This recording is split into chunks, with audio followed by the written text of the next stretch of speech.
बिस्मिल्लाहिर्रहमानिर्रहीम। मैं हाँ इब्ने आदम कस्तूरी तो तुसी मेरा यूट्यूब चैनल वेख रहे हो पाकिस्तान ऑनलाइन। पहले तो थोड़े एक रिक्वेस्ट है कि इस चैनल को सबसक्राइब कर लो, इसलिए अगों भी तुहानू इहदियां वीडियोज़ मिलदियां रहन।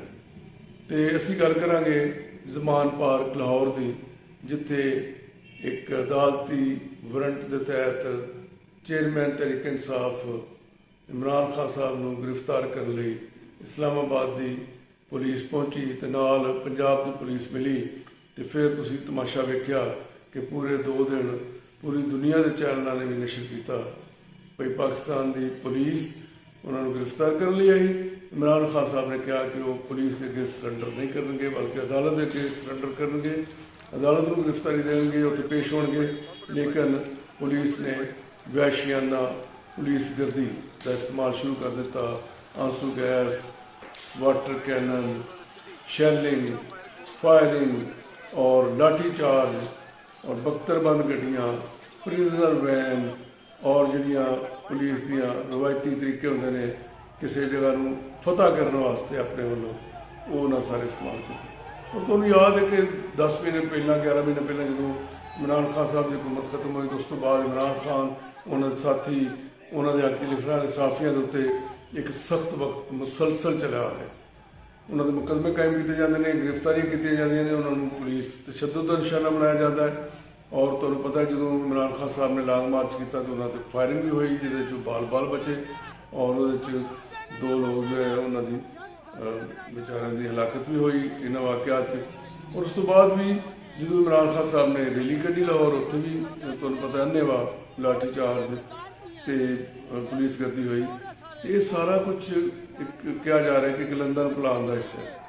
मियाँ नवाज शरीफ साहब ने शर्त रखी है कि जी पहला इमरान खान को गिरफ्तार करके जेल सुटो, उस तो बाद मैनू भी सदो तो फिर इलैक्शन कराओ।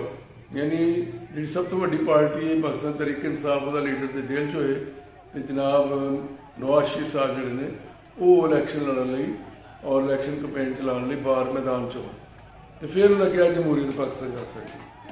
उन्होंने इस फैसले को तो उस तो बाद पहला जोड़े फैसले करने वाले पाकिस्तान जब में एतमाद कराई और जिस तरह कोई 19 लोग खरीद ले पाकिस्तान तहरीक इंसाफ के और इस में एतमाद को जिस तरीके कामयाब किया गया उन्होंने पाकिस्तान की कौम ने अज तक तस्लीम नहीं किया। उस तो बाद जी हुकूमत बनी इन्हें जिस तरह महंगाई की, टैक्स लाए और इमरान खान साहब की गिरफ्तारी तो पुलिस गर्दी के खिलाफ लोग मैदान च आ गए और उन्होंने जी रियासती एक तरह जबर तो कोशिश थी ताकत का इस्तेमाल से उन्होंने रोक दिता। उस तो बाद अदालत ने मेहरबानी की और उन्होंने कहा जी कि जोड़ा ज़मान पार्क ऑपरेशन ये कल सुबह 10 बजे तक मुअत्तल किया जाए और खतरा यह थी कि कोई इंसानी जाना का ज़िया ना हो जाए, लोग वो जाना ना दे दें, इन्ने लोग जज्बाती हुए सन। और तुम मंजर तुहानूं विखाने जी वीडियो है तुम खुद देखोगे कि पाकिस्तानी कौम जी है वो इमरान खान की हद तक इन्नी जज्बाती हो गई कि उन्होंने जी ये साडी रैड लाइन है।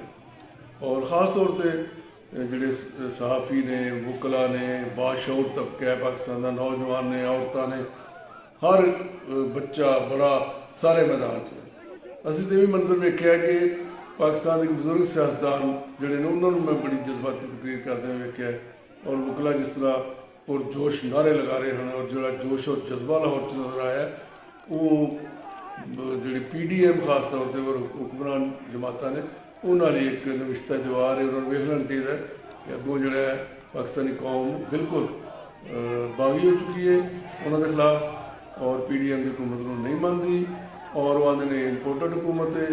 तो कहते हैं कि जल्दी पूरे पाकिस्तान इलैक्शन कराए जान तो जोड़ा आवाम के वोटर गया है उन्होंने इकतदार दे दिता जाए तो फिर पाकिस्तान मुआशी बेहतरी भी आ सकती है, सियासी इस्तेकाम भी आ सकता है तो रोज़गार के मौके भी ठीक हो सकते हैं, अमन अमान की सूरत भी ठीक हो सकती है।